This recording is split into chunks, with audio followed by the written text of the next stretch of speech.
Nassau's gone funky, Nassau's gone soul. We got a double beat now, we're gonna call our very own. Nassau rock and Nassau roll, Nassau's got a whole lot of soul. The event was created back in the early 50s to bring visitors to our shores at the very low time of the season, which was December. And that's exactly what we plan to do this year, and that's why we've tailored the event to have it historically the same time as it was in the 50s and 60s. As a Formula One racing fan, I've been waiting for this Dave announcement for a very long time, because back in the 60s, as a little boy, I can remember going out to the sports center, standing on top of the hill by the Coca-Cola company, watching the cars go by. Speed Week Revival creates a tremendous opportunity not only for sponsors but people who are participating with Speed Week.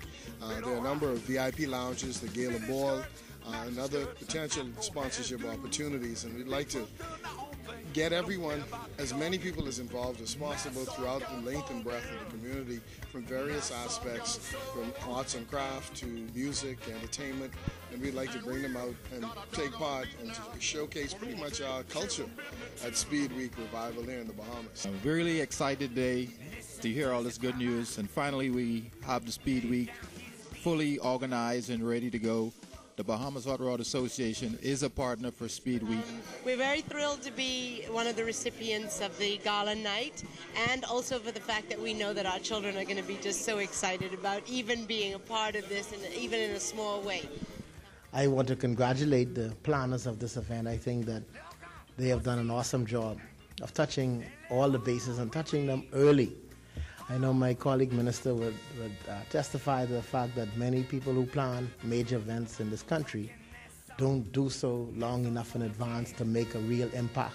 I want to say that as part of the organization of the event and your sprint time races that you've included, that I believe that this is going to really be the tipping catalyst to allowing us to make some small adjustments to the master plan of the Queen Elizabeth Sports Center to include a racing circuit around that new beautiful national stadium. And so we look forward, as this begins to become an institutionalized national annual event, that we would have the ability to include it as a part of the overall offerings of the redeveloped Queen Elizabeth Sports Center. And so we look forward to a very exciting relaunch and revival of Speed Week.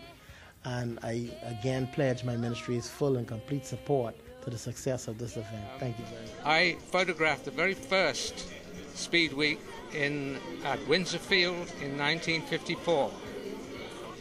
It was an exciting event. I was all of 17 years old at the time. When it moved to Oaks Field and they started the Le Mans starts, it was very exciting. I photographed almost every Speed Week for the whole time it took place. First, I would like to thank the Anti-Car Association and the Ministry of Tourism for having such a mega event like this down to Arawaki. I further would like to thank the Minister for seeing the need to come to Arawaki to host an event like this and to recognize the culture icon for what it is.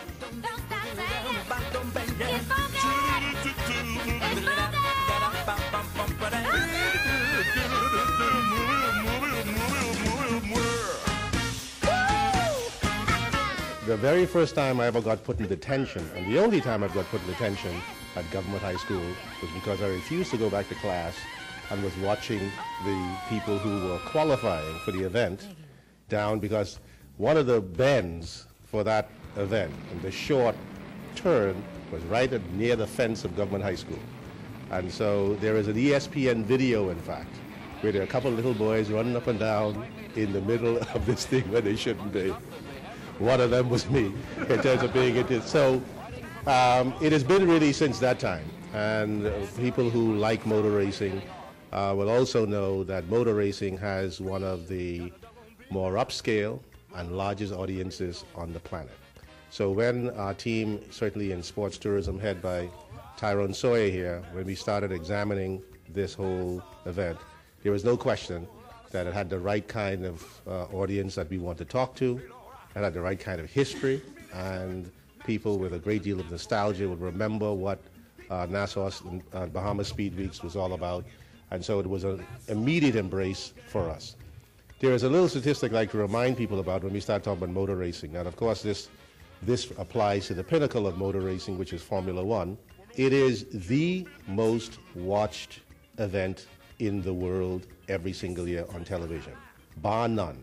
So to have this kind of event where our Governor General is a patron along with Sir Sterling Moss is something that is extraordinary, just to begin with.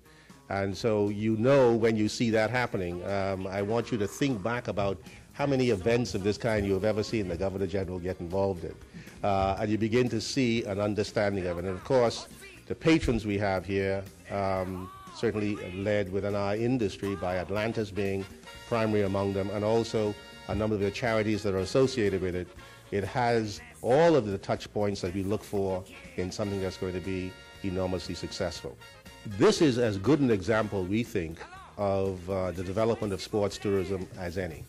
There was an organization that was put together, headed by the president here, who worked tirelessly to work out all the details and put all the things together, and then a long time in advance, to echo what my colleague said, a long time in advance, put it together and say, okay, governments, here is what we need you to do in order for us to push this over the top. That kind of combination is what makes sports tourism work in the Bahamas like no other, in terms of making sure there are private groups who are organized and who are the specialists and the people who know it intimately, who are putting it together and making it work. And we see this as one of the finest examples that we've ever seen along the way. I mean, I'm looking forward to it. I'm trying to contain my excitement, and I hope that I don't have anything else going on that day that I play hooky for to the Prime Minister to put me in detention for. This event is, I think, one of the most important events that has ever happened or will be happening here in the Bahamas and at Arawaki, and we've been waiting on something like this for a long time. I think this is a tremendous opportunity for the business community down at the Fish Fry to capitalize on this magnificent historic event coming back to our shores. I am so excited to be a part of this wonderful event. There's so much passion involved with the event. It's obviously a well-organized event, and it promises to bring something exciting and new and different to the Bahamas. And this is so exciting. It is something that's going to involve a lot of Bahamians as well as people coming in from outside. I think Carlo Milano and the Bahamas International Speed Week is two very important aspects to the culture of the Bahamas, and I think going forward, I think that's why we decided to become a sponsor, and also with the type of brands that we carry and the type of cars that are being shown in the event. Those are two great correlations. I think that's why we've decided to associate ourselves with the Speed Week.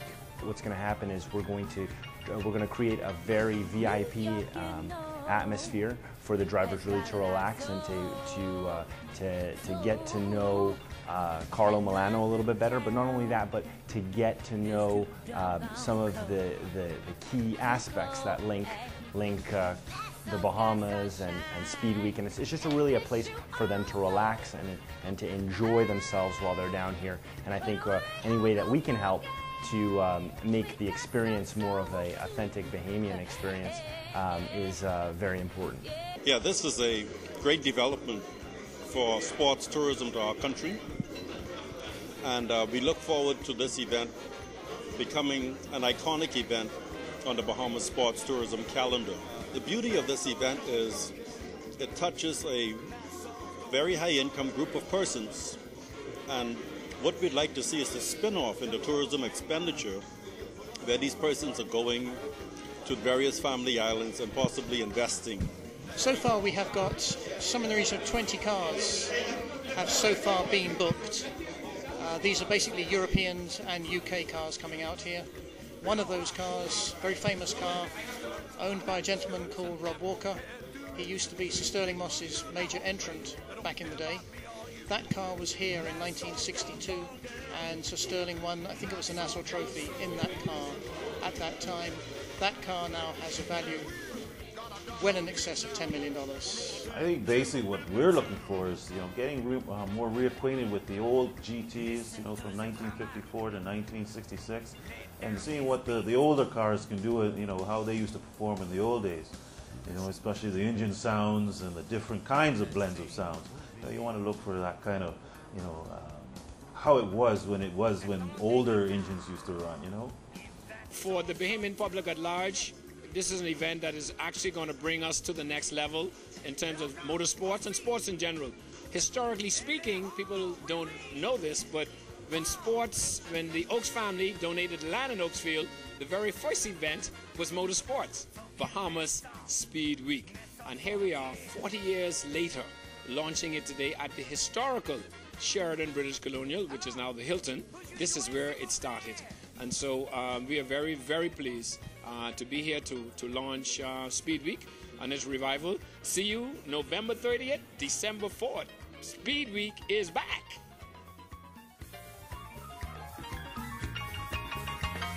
New York, has got a lot of soul, and London town is too doggone cold, too cold.